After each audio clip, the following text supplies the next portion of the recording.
And there's a lot of pressure to constantly engage in what Cal Newport calls pseudo productivity, right? So it's like, how much activity can we generate? How many ebooks can we create? How many email campaigns can we create? How much content can we create?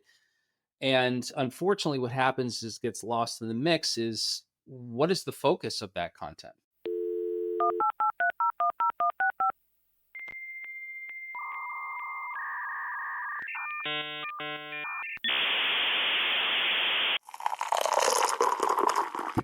That's good. And welcome to a new episode of Digital Coffee Marketing Brew. And I'm your host, Brett Deister. If you could please just subscribe to this podcast, it really does help with the rankings and also review because that helps as well. But this week, we're going to be talking about B2B marketing. Yes, as I always say, the more boring but important side of marketing. But with me, I have Marcus, and he has over 20 years of experience within the marketing world, being a marketing strategist, coach, copywriter, and helping entrepreneurs and B2B marketing companies conquer their most frustrating marketing challenges, which is the overall encompassing thing we're going to be talking about, just getting over those challenging factors within the B2B marketing space and entrepreneurs just a little bit, but overall, so we can help you guys overcome those challenges. But welcome to the show, Marcus. Thank you so much, Brett. Pleasure to be here. Yes, and the first question is all my guest is, are you a coffee or tea drinker? I am now neither, actually, because I was a coffee drinker and I recently quit about 6 weeks ago. And it took me a few weeks to get over the withdrawal, but I'm trying to drink a lot more water. Did you do like the cold turkey where you get headaches and stuff, or did you like gradually start doing it? I had to gradually do it, but even after tapering off for a few weeks, that last step was still rather brutal. And I still had, that's actually why I quit, because I had a history of headaches and migraines. So I thought maybe the caffeine was triggering it. So yeah, it was not, I don't suggest it for anybody unless you're ready to go through some pretty gnarly withdrawal. Gotcha. Yes, drinking water is always important, and I've always tried to drink the recommended amount per day. I think my Fitbit tells me about 64 ounces of water a day. I don't know if I can do that much though. I just try to make sure that I was drinking 3 cups of coffee a day, which I don't know if is a lot or a little, but I figure if I'm at least replacing those 3 cups of coffee with water, and then other times during the day, I should be in good shape. That's fair. I drink about 3. I try to cut off at 3, sometimes 4, but mostly 3. That seems reasonable. I still do drink. My wife actually got really into drinking lattes like 2 months before I decided to quit drinking coffee, which is a weird timing. But I still do it when we go out and have some coffee together, a little bit of a coffee date together. It's still a fun thing. So I haven't quit to the point where I won't touch it. It's just not a daily need anymore, thankfully. It's not a necessity, it's just more of a enjoyment. Exactly. Got you. And I gave a brief summary of your expertise. Can you give our listeners a little bit more about what you do? Yes. So, as you mentioned, I have a little over 20 years of experience in marketing. A lot of that in the few recent years has been copywriting for SaaS companies, doing both content and also messaging for lead generation campaigns, email, website content, that kind of thing. And a big part of what I've done with clients over the years has involved a lot of coaching, but I've recently, in the last 6 months or so, decided to really focus on coaching 100%. So I still work with entrepreneurial clients using my copywriting skills to help them develop their messaging. But what I really focus on more is making sure that their positioning and their messaging strategy is really in place and has a good foundation before they start worrying about what tactics to expand through, or what exactly their tagline should be. Those are all things that should come later. So a lot of my focus is really on the strategic side now. So, what are some of the pitfalls or the obstacles that a lot of marketers face nowadays? Is it the understanding how to use AI, because apparently everybody has to use, or at least understand how to use AI? Is it just not really focusing on the right message to the right customer? What is it that's really stumbling blocks for a lot of marketers? It's a great question. I think AI brings up a good point where I think it's easy to get distracted. right? The ChatGPT, obviously, for copywriting or for messaging is a big, or specifically content creation is a big aspect of the tools that marketers use now. But you can have, even if ChatGPT or a similar AI chatbot would be able to create eloquently written content, it's not going to really make much difference if it's still generic. So I think one of the challenges that particularly professional marketers within marketing teams, like for SaaS companies, struggle with is there's so many shiny new objects all the time. And there's a lot of pressure to constantly engage in what Cal Newport calls pseudo productivity, right? So it's like, how much activity can we generate? How many ebooks can we create? How many email campaigns can we create? How much content can we create? And unfortunately, what happens is gets lost in the mix is, what is the focus of that content? What is the actual insights that you're delivering that can't easily be found through a simple Google search or now through a chat GPT search? So I think that's ultimately, it's my principal philosophy is really slow down first, ask the important questions, make the hard decisions first, and then look at all the different tools that are available and figure out which makes the most sense for you rather than just chasing whatever the latest trend is. And how can they stop doing it? Because it is hard to even follow the latest trends. And nowadays, because TikTok creates like trends, it seems like almost every day, every hour. And you're having to constantly, especially if you're doing a lot of social media, you're having constantly to follow these trends. So is it really the trends, or is it just people like you said, being pseudo busy? Look, I'm doing things that may not actually work. It may not actually help the business. But a lot of times, and I could even attest to this. Sometimes our bosses just want us to be busy. It may not actually be good, but they just want us to be busy so that it looks like they get what they're paying for. Yeah, I think that's a really good point. And I think there's a systemic issue here when it comes to work culture in general, which is this kind of altar of busyness, right? It's this constant, who's the fastest that can respond to Slack messages is like the game that a lot of people are playing.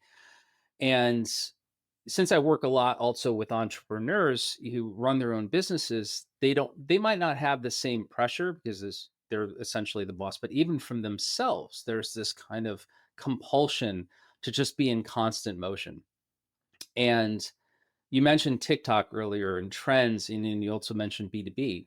Particularly in B2B, it's a very different animal, right? So if you're focused, let's say you're selling a high-end software to a very limited universe of potential companies, right? It's you might be on TikTok, you might be on a lot of social media, but that's not necessarily a prerequisite. Ultimately, what matters is, how well do you understand that niche? How well do you understand that ideal customer? How specific are you about the specific problems that you solve? So that it's not, especially with higher end B2B, yes, there's a certain minimum quantity that's required in order to create traction and momentum, but it's not a quantity game like, let's say, a B2C kind of consumer product might be. So I think ultimately really begins with starting with understanding where you are, right? What is your situation? And if you work for a company as a marketer that's B2B and you're selling very expensive software programs or solutions, and you feel like you're being pressured by your CMO or above to be to just generate activity, that's something that you have to, as an individual, be able to navigate and be able to maybe influence that culture a little bit so that you can focus on doing the thinking and the deep work that's actually going to move the needle rather than just treading water trying to keep up with just activity for activity's sake. And as a caveat too, there is a time and place just to test a lot of different things. So I'm not anti activity. There might be a time and place just to be like, hey, we don't know what's going to work yet. Let's try a bunch of small experiments and see what starts to get some traction. That's perfectly fine. But that's coming from a more strategic, mindful approach than just racing to constantly churn out another email campaign. Yeah, and there's something to say about actually being like bored or not doing things can actually help with a creative or strategic mindset, because a lot of times we can't always be busy because then our mind gets tired and then we feel it too. So as a quote unquote busy marketer, I think a lot of bosses need to understand this. Sometimes just letting the mind rest, sometimes just like reading things, maybe learning new things can help eventually in the long run. And I think when you have that disconnect between always busy and never doing anything, there has to be this middle ground.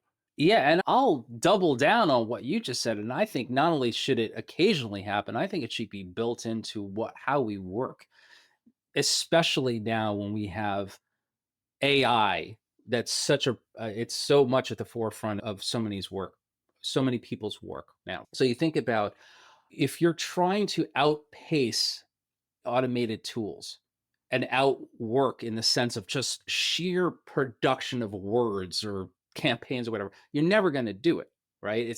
I'm never going to be able to write more content than an AI. Now, hopefully, I'll be able to write more targeted content and more readable content. That'll change soon, but the point is that where we really are going to be bringing more and more value to our work, whether you're an entrepreneur or working on a marketing team, is our ability to think, is our ability to solve problems, is our ability to think abstractly, right? And to read and to learn. Like all these things are so important. And they can't just be left to like once every 3 months or 6 months where you have a strategy kickoff for the year and you're going to now solve some problems. It should be ideally a part of every day, even if you're just carving out a little bit of white space every day. You're just blocking off. Because if you think about how many people are on more than 8 to 10 Zoom calls a day, right? And that's probably being rather conservative. We don't think twice about being on yet another Zoom call where we're barely participating and we didn't really need to be there, but to carve out an hour of white space just to problem solve seems like very uncomfortable for a lot of people. And I think that's where marketers, especially if you're self-employed, you have the ability to make those choices without any repercussions from anybody on a team or a boss. But again, it seems so antithetical to that kind of hustle culture mentality that we should always be in motion. I just think it's the most important shift we can possibly make, whether you're in marketing or not. I just think that if we're going to continue having work as we know it and creating value as human beings, we need to shift because we can't keep going faster at pace at this rate.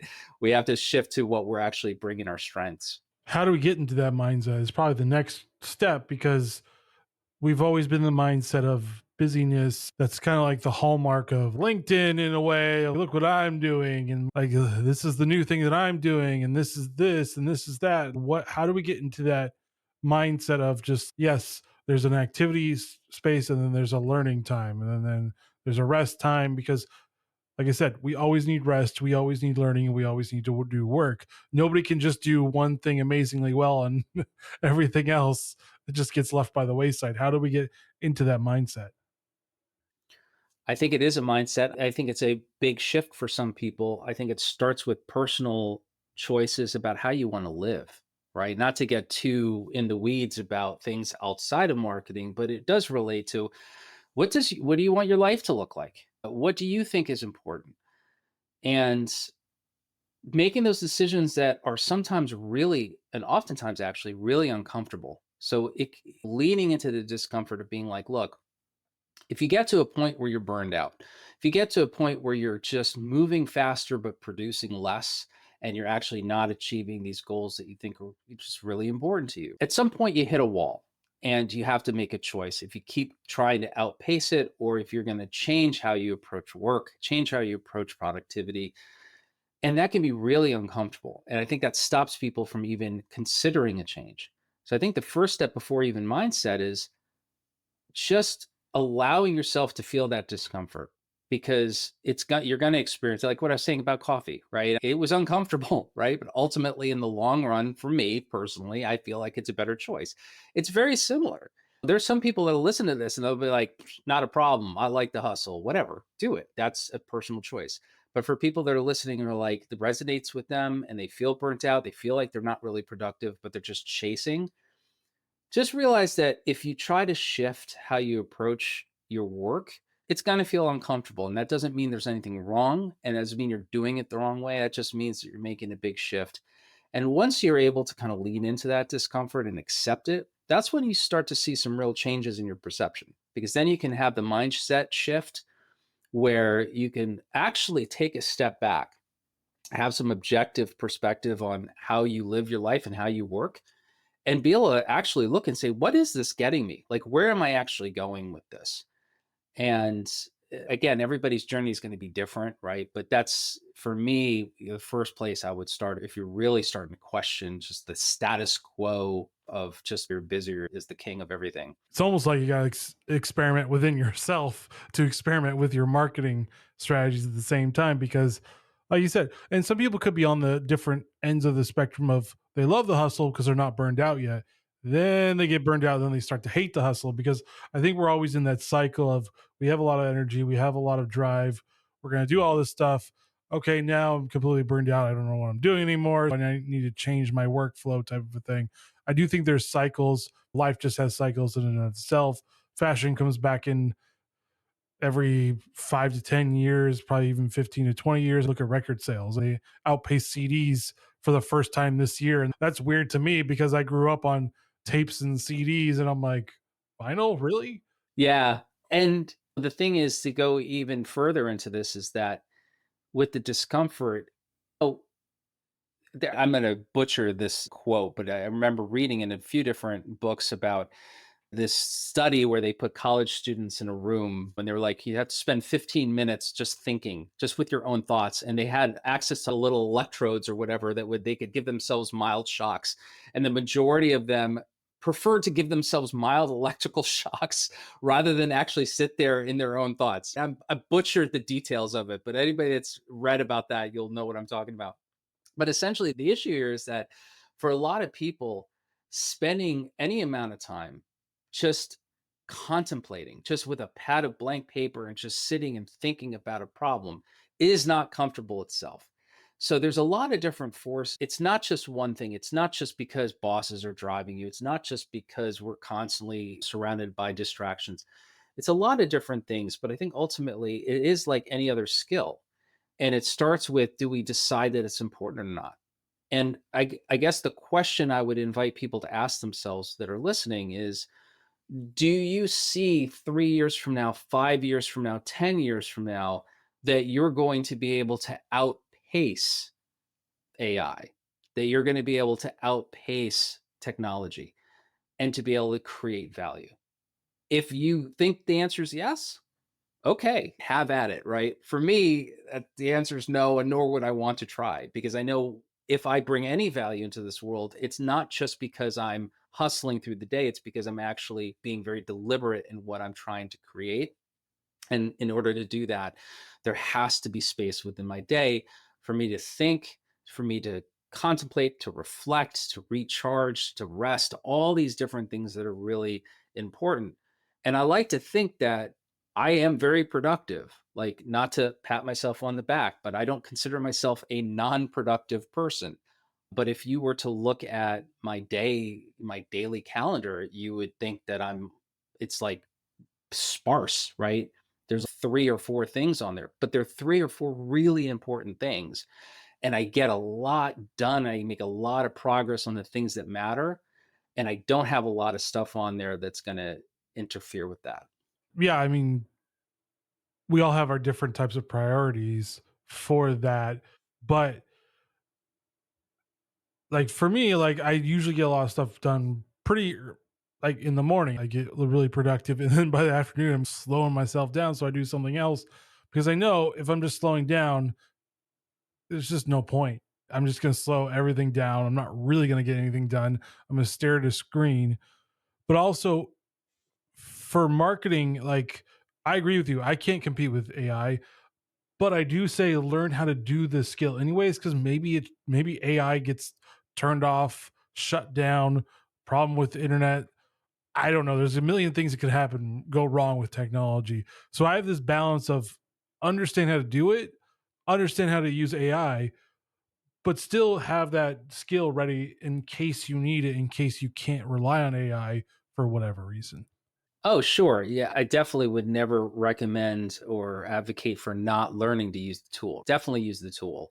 Learn how to use the tool because it can In the right way, and it's like any tool, right? If you use it the right way, it can be incredibly useful and productive. If you use it the wrong way, you can wind up breaking stuff.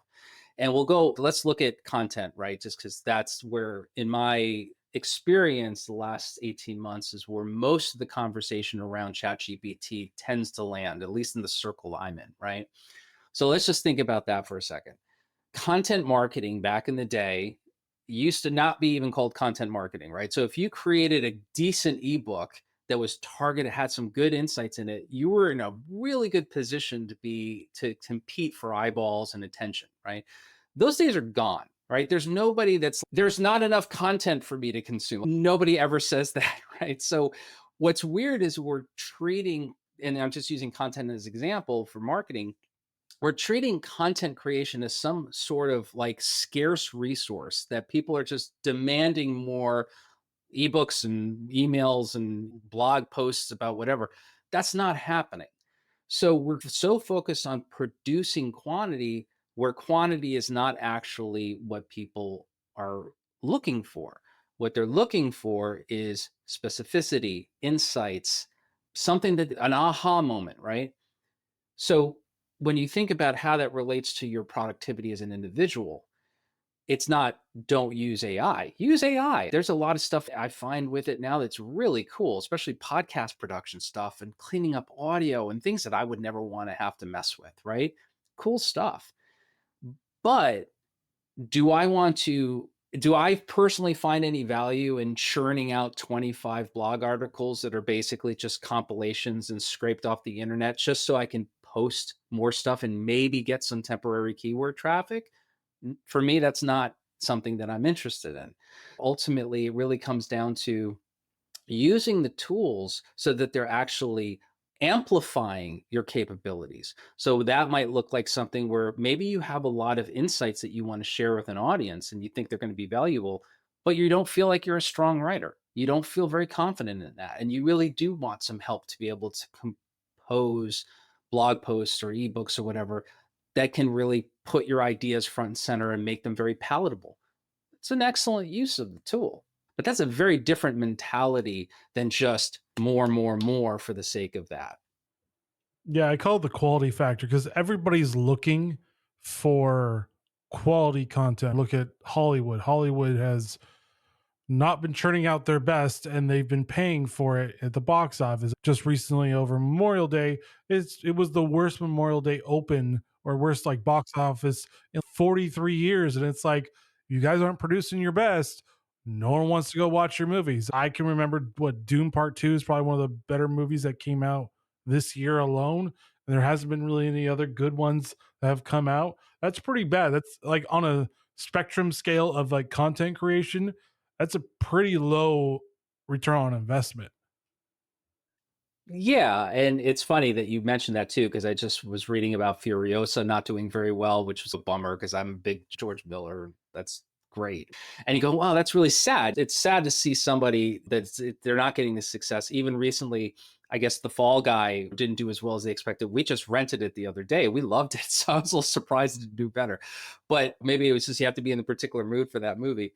But it's a good analogy with Hollywood. And imagine that if there was an AI today capable of churning out feature length movies of varying quality, probably low quality, would there be studios that just do that? Sure. But is that actually something that's going to hook on to public interest? Is that something that's going to move the needle culturally? Is that anything that people are going to be proud of? No. So I think it's a similar thing, and it's whether we use AI or not. I don't want this to just be about technology. Even personally, if you're marketing your own business or you're on a marketing team and you're in this rut where you feel like you're just churning out just the same stuff over and over again, I think that takes a toll on people. I think people get into marketing a lot unless they're very much specifically on the analytical side of the house.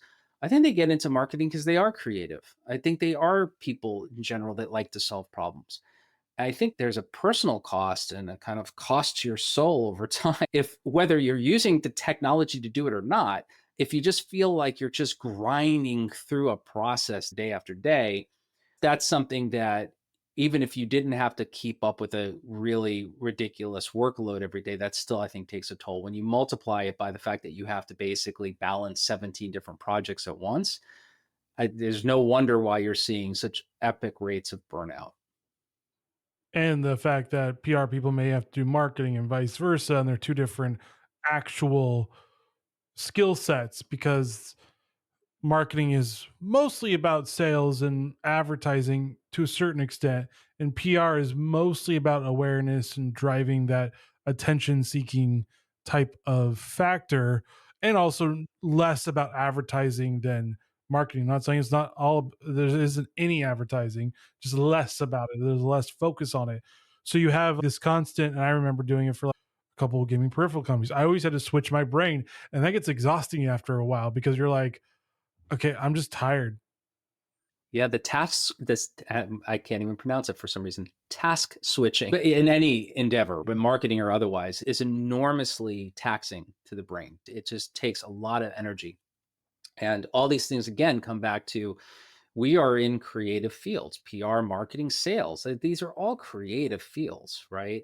And they require us to be able to solve problems in new ways, anticipate changes, see into angles that other people aren't seeing, right? That's where our competitive strengths are. That's where we compete. Everybody has ChatGPT. It's $20 a month for whatever the paid version is. There's no competitive advantage if everybody has it. So really where our competitive advantage is going to be are things like our experience or our insight and our knowledge of our customers and our passion for the product and the problems we solve, like all these things that are hard to scale. And I think that's one of the aspects of this too is we're so enamored with the concept of scaling. And I think understandably for good reasons. We want to be able to grow. Growth is essential to humans and to business and everything. But if it's at the expense of everything else, if it's just scaling, email campaigns is a great example. We all get spam every day. It's infinitely scalable, but it's all trash. And so, what are we creating as marketers? What are we creating as PR professionals and sales professionals? And ultimately, it's hard enough just doing it well that people respond to and that it gets traction. But if we're doing stuff that we don't even feel the least bit proud of, because ultimately everything just comes down to how quickly can we scale it, then we just wind up all just creating spam. And personally, that's not really what I got into marketing for. What I got into marketing was my first business many years ago was a personal training business, like fitness training, and I needed to figure out how to get clients. That was it. It was like, I want to build this business. How can I do that? And so there was a purpose and a meaning behind it. And I think, again, I'm going to guess that a lot of people that spend years building a marketing career or a career in PR or sales are doing it. Yes, they want to make a good living, of course, but they're doing it because they care about it. And so ultimately, these kinds of things, when we think about the typical workday for a lot of companies, if they just get pushed out, if those concepts and those values just get pushed down and marginalized, yeah, that's when we see the kind of look at what we see as content on the internet now. It's just there's been a lot of talk lately about the death of the internet because we're basically more than ever, and it was already happening before AI or ChatGPT, but we're just seeing just flooded with just the same generic repurposed garbage over and over again infinitely, right? And so that's broken. SEO, the way we knew it 5 years ago, was like, okay, that's going to need to shift a lot.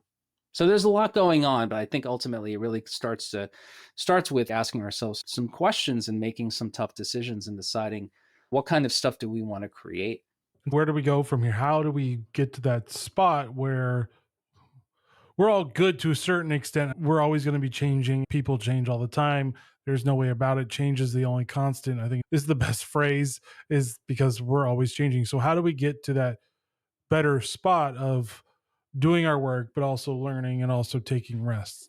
Yeah, I think individually and collectively, right? So individually, it's a personal decision people have to make for themselves and look at their lives and look at their careers and ask themselves, is this working for me? Am I happy? Am I productive? Am I fulfilled? Very personal choices that people have to make and consider for themselves. Collectively, culturally, right? I think we're way overdue for a shift in how we evaluate work and productivity to begin with. I mentioned Cal Newport earlier, who I don't know if you've read Deep Work, but the more recently Slow Productivity, his newest book, you read something like that and it's like, why aren't we there already? And I think ultimately there's a lot of factors financially, of course, but I think there's a misunderstanding ultimately, personally and collectively, that if we slow down, that somehow means that we're not as productive. And I think that's a kind of illusion that we're collectively under.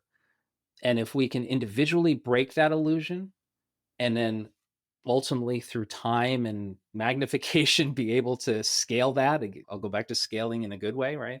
To scale that so that collectively, culturally, we can look and say, you know what, we can be more productive if we actually nurture our human needs to rest, to think, to recuperate, to be creative. Like, we can have it all, but we can't do that if we're chasing these kinds of like false trophies of productivity that really is just about how quickly we're replying to emails and how many Zoom calls we're on and all that stuff. So it's not an easy solution. For me, it was easier because it just happens to be something I was willing to make that choice about. But everybody has to make that choice for themselves. All right. People are listening to this episode and they're wondering where can they find you online? The best place is my website, marcusschaller.com, marcusschaller.com. All right. Any final thoughts for listeners? No, just basically just listen to your gut, right? If what we've just been talking about feels like nonsense to you, then it's nonsense. It doesn't matter, right? But if it's something that resonates with you at all and you're not really sure how to get started with it, the first thing is just really trust your instincts and realize that if things aren't working, as far as if you don't feel the way you're working right now is sustainable, there's wisdom in that intuition, and it's worth following to see where that leads. All right. Thank you, Marcus, for joining Digital Coffee Marketing Brew and just sharing your knowledge on work productivity and all that other stuff in between. Thank you. I appreciate coming on. Thanks so much. And thank you for listening. As always, please subscribe to Digital Coffee Marketing Brew on all your favorite podcasting apps. And a 5-star review really does help with the rankings. And let me know how I'm doing. And join us next week as we talk to another great thought leader in the PR and marketing industry. All right, guys, stay safe. Get to understanding your work life and just how to work efficiently. And see you next week. Later.